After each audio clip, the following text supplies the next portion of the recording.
The gang is back. Rick's group of survivors were able to escape Atlanta. But what will they face in Season 2? We're here to break that down for you. I'm Ian Start. And I'm Brian Mitchell. And this is the Skybound Rundown. Rick messages to Morgan one last time. They're heading to Fort Benning and leaving Atlanta for good. Goodbye, Morgan. The caravan runs into some traffic. Honk, honk. The RV breaks down, so they scavenge the area. Uh-oh, a horde of walkers. Everyone hides, however they can. The horde passes, but stragglers notice Sophia, who runs into the woods. She goes missing. Rick and Daryl can't find her and will resume in the morning. Shane reveals to Lori that he plans to leave during the night, undetected. She doesn't care, right? The search party heads out. The rescue team finds a church, but no Sophia. Rick and Shane stay back with Carl to search some more. The trio comes across a deer. Oh, look at how cute it is. What the fuck? Flashback! Enter Shane as we find out that this is the moment Lori and Carl are informed that Rick has been shot. And back to reality. Rick and Shane run through a field with bloody Carl. Wait, who's that guy?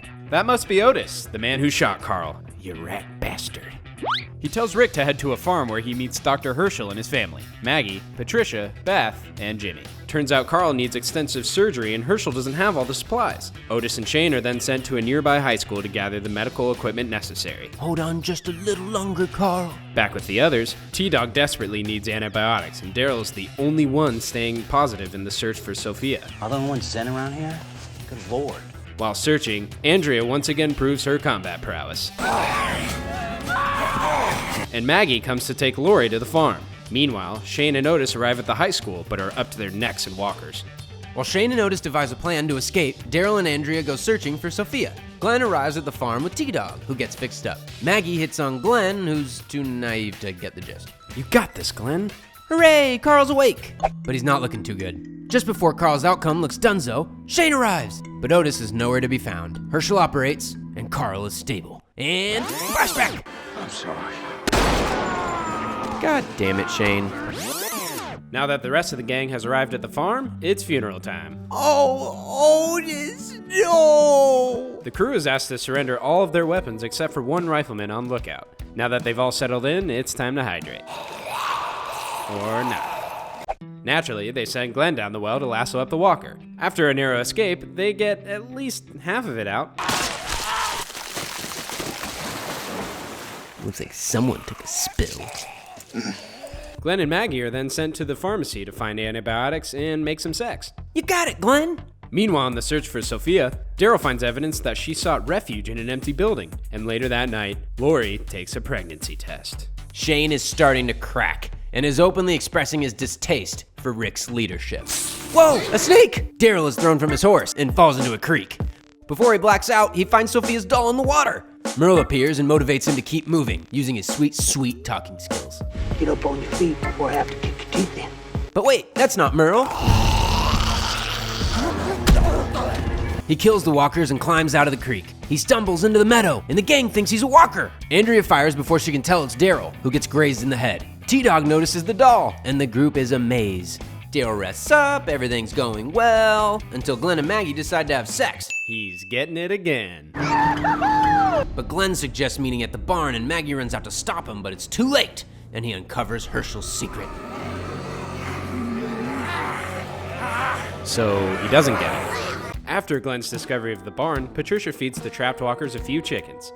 Let's hold hands together and have a moment for these chickens. Andrea apologizes to Daryl. Hey, sorry for shooting you. And Glenn tries to help Lori keep her baby secret. Glenn is the ultimate trapper-keeper. Until he spills all the secrets to Dale, who then confronts Herschel about the barn, and then Lori about the baby. Dale goes for the turkey and gets in Shane's face about killing Otis. Afterwards, while fetching supplies for Lori at the pharmacy, Glenn and Maggie get attacked, but no one's hurt. Now that Carl has recovered from his bullet wound, let's give that boy a gun, as Rick and Shane take some of the crew for shooting practice.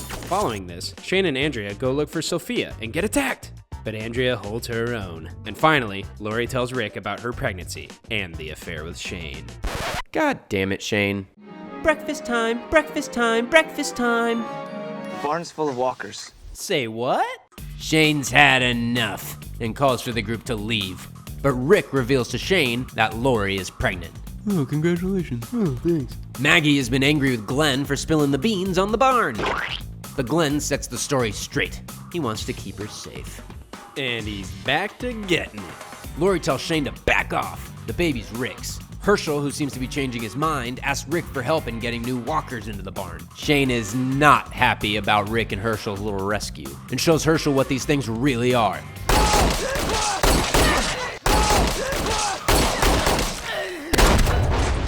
He busts down the barn door, and the group shoots every last one of them. Or so they think. Holy fuck! Rick steps forward and does what needs to be done. While the others clean up the mess, Herschel leaves the farm to drink away his sorrows. When Rick and Glenn finally find him, they're able to convince him that it's time to focus on the living. Rick, Glenn, and Herschel are about to leave when two unexpected visitors arrive. We find out that they're not alone and are seeking refuge for the rest of their group. You'll have to keep looking. The two don't seem to be taking no for an answer, and... Meanwhile, a concerned Lori drives off to find the three.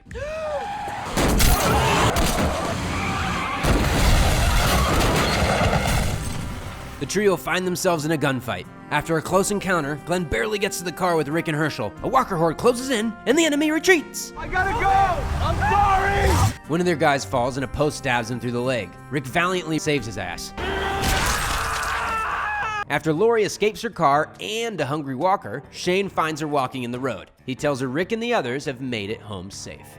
Liar, liar, his pants seem to be on fire. Lori soon finds out, but that doesn't stop Shane from telling her that he loves her and that they should finally be his, not Rick's. Oh, snap. The trio gets back in the morning, but with a guest.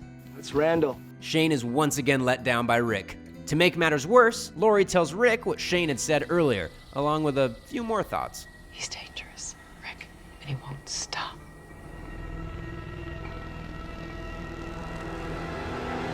Now that Rick's all hot and bothered, he and Shane have a talk far away from the farm. Now, Lori says you're dangerous, but you're not gonna be dangerous.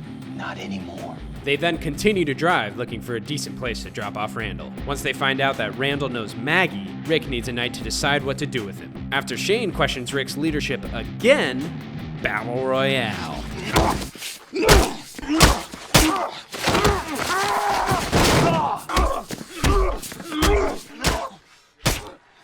Quit monkeying around, guys. Which reveals walkers. Rick finagles his way out and saves Shane. They then drive back to the barn to contemplate Randall's fate. With a name like Randall, he can't be that dangerous. Back with the others, Beth tries to commit suicide and Andrea enables her, much to Maggie's chagrin. Daryl asks Randall some nice, easy questions, where he learns about his large group of savage men. Rick finally agrees with Shane. They have to eliminate Randall, who's become a serious threat to the group. Dale is furious and asks for the rest of the day to convince the majority that this is inhumane. After being a fucking brat and stealing Daryl's gun and running off, Carl finds a walker in the woods, and it's stuck in the mud. Piece of cake. Until Carl trips and the walker pulls itself out of the mud and almost gets him. That ain't cool, man. You could've gotten hurt. The group takes a vote. Randall must die. Dale is more furious. Rick heads to the barn with Shane and Daryl. Right before he's about to blast through some Randall brains, Carl walks in. Do it, Dad. Do it. Jesus, Carl. Rick hesitates and backs out. Now Shane is furious. Dale takes a night walk to get rid of all the furiousness, and he gets ripped apart by the walker that Carl let go! And another one bites the dust. Daryl puts him down, Sorry, brother. and Carl cries because he knows he fucked up. Everyone seems really sad, especially Shane. God damn it, Shane. Carl tells Shane about taking Daryl's gun and inadvertently leading the walker to the farm. He then tells Rick about this, who makes Carl take the gun for protection. In other Shane news, Lori breaks down and apologizes to Shane for everything that has happened. Can we get a Rick punch, please? Shane then breaks Randall out of the barn and leads him into the woods. It seems like he's going to join Randall's group, but then he snaps. Shane then emerges from the trees, telling the group that Randall hit him and ran. Rick, Shane, Daryl, and Glenn go into the woods to find Randall. They split up. Daryl and Glenn find Walker Randall, whose neck was broken but was never bit. Shane's real intentions come into light: to kill Rick. After he tries to dissuade Shane, he's left with no choice but to use his knife. In comes Carl, tearing up at what he's witnessed, points his gun at Rick. Shane's body reanimates, walking towards the two when Rick and Carl notice the impending horde of walkers and make a run for the barn. They lure a bunch of them in there and light them all on fire. Rick is on fire. No, he's not. The walkers are. Just saying, he's doing really well. The group at the house notices. Jimmy rushes the RV to Rick and Carl, who jump down and make their escape. Goodbye, Jimbo. Lori freaks out. Carl isn't in his room. What a great mom. Herschel, Daryl, and Glenn hold them off so the group can make their escape. Patricia gets taken away by the evil demons. Daryl saves Carol and the group drives off to safety, but without Andrea, who is stranded. She escapes, but is saved by a hooded figure. Could that be? The rest of the group meets up at the highway, and Rick reveals to Lori and the group why Shane didn't make it. They are appalled, but Rick lays down the law. This isn't a democracy anymore. The ricktatorship is born. What is that weird place in the distance? Why is Rick starting to be a dick? Why can't Lori relax? What's gonna happen to the group? And chill! We'll find out soon enough in next week's recap of Season 3. Whew. Come back next Monday to get caught up to the halfway point of AMC's The Walking Dead. Subscribe to our channel and like and comment on the video below. Thanks for tuning in, guys.